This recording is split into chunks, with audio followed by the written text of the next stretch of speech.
Di perairan panas Teluk Persia, sebuah kapal induk raksasa bergerak perlahan. Namanya USS Abraham Lincoln. Di Washington, Presiden Amerika Serikat Donald Trump menekan tombol retorika di platform Truth Social. Di Teheran, jari-jari prajurit Iran diklaim siap di atas pelatuk. Dunia kembali berada di titik rapuh, di antara diplomasi yang tak kunjung datang dan senjata yang semakin dekat. Ancaman Trump kepada Iran bukan sekedar pernyataan politik. Ia adalah gema dari konflik lama yang kini menemukan momentumnya kembali. Dan kali ini, taruhannya bukan hanya dua negara, melainkan stabilitas energi dan ekonomi global.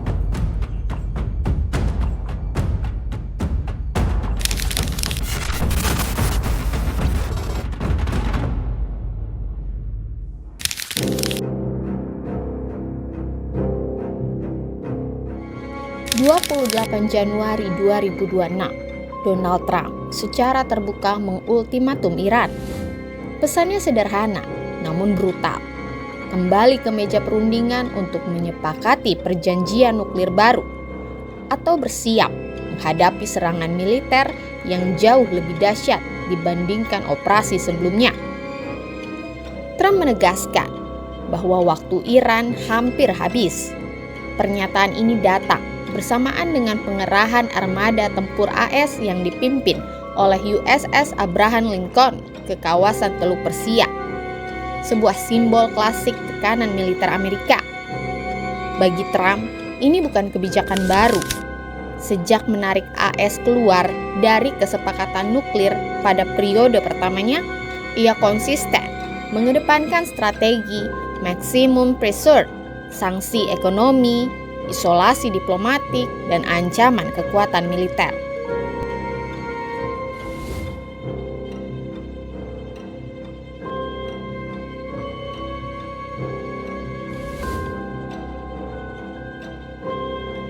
Iran memilih tidak mundur. Menteri Luar Negeri Abbas Araghchi menegaskan bahwa diplomasi di bawah ancaman senjata tidak akan pernah efektif. Sementara itu, respon paling mencolok justru datang dari militer. Televisi pemerintah Iran menayangkan rekaman fasilitas terowongan rudal bawah laut. Diklaim menyimpan ratusan rudal jelajah jarak jauh dengan jangkauan lebih dari 1.000 km. Komandan Angkatan Laut IRGC, Laksamana Alireza Tangsiri, menyebut sistem ini dirancang khusus untuk menghadapi kapal perang AS di Teluk Persia dan Laut Oman. Iran juga mengangkat kartu paling sensitif dalam geopolitik energi dunia, yaitu Selat Hormuz. Sekitar 21 juta barel minyak per hari, hampir 1/5 konsumsi global, melewati jalur sempit ini. Pejabat IRGC secara eksplisit menyatakan bahwa keamanan Selat Hormuz bergantung pada keputusan di Teheran.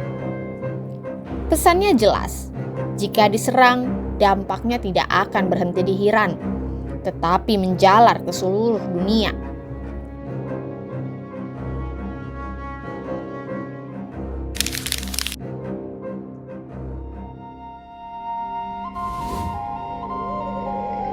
Meski retorikanya keras, kedua pihak sebenarnya sedang memainkan permainan yang sama.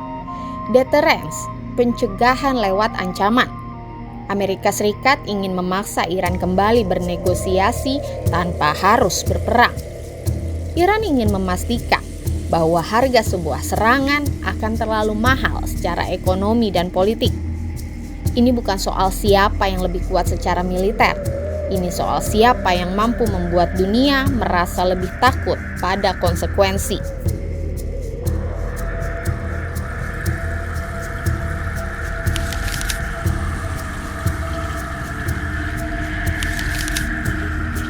Bayangkan Selat Hormuz sebagai leher botol energi dunia. Satu gangguan kecil saja cukup membuat harga minyak melonjak, inflasi naik, dan pasar keuangan bergejolak. Karena itu, setiap pernyataan dari Washington dan Teheran langsung diterjemahkan pasar menjadi volatilitas, Harga minyak Brent tercatat menguat ke kisaran 63 hingga 64 US dollar per barel pada awal 2026. Masih di bawah level krisis, tapi cukup untuk memicu kewaspadaan.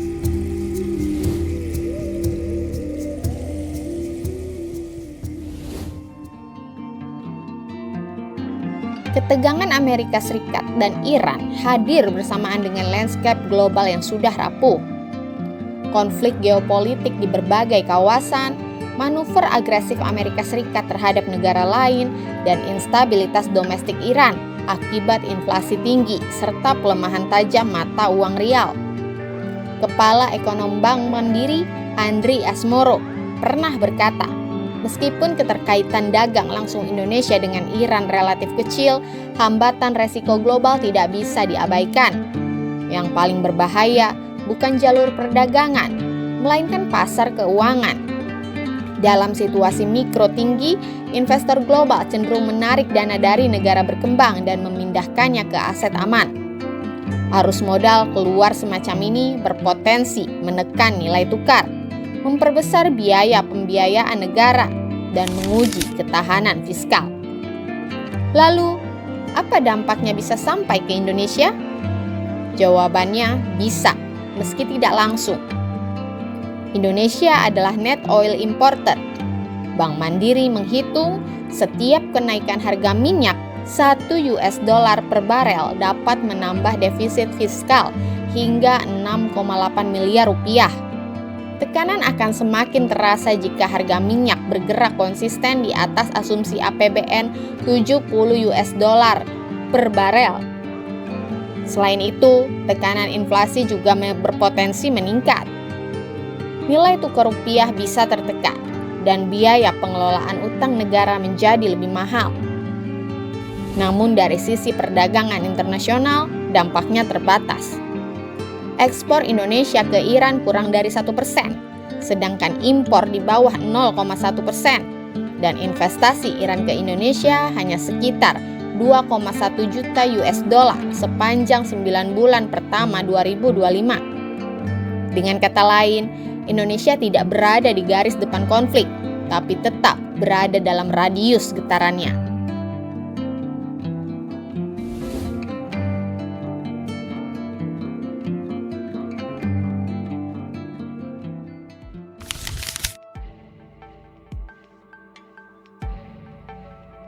Ancaman Trump dan respons Iran bukan sekedar pertukaran kata-kata keras. Ia adalah cermin dunia yang semakin bergeser dari diplomasi ke politik kekuatan. Di satu sisi, tidak ada pihak yang benar-benar menginginkan perang besar. Di sisi lain, semakin banyak senjata, kapal, dan rudal yang dikerahkan untuk mencegah perang itu sendiri. Sejarah menunjukkan justru di ruang sempit antara niat mencegah dan keinginan menekan, kesalahan kecil bisa jadi pemicu besar. Dan ketika itu terjadi, dampaknya tak lagi mengenal batas negara, termasuk hingga ke meja makan dan APBN Indonesia.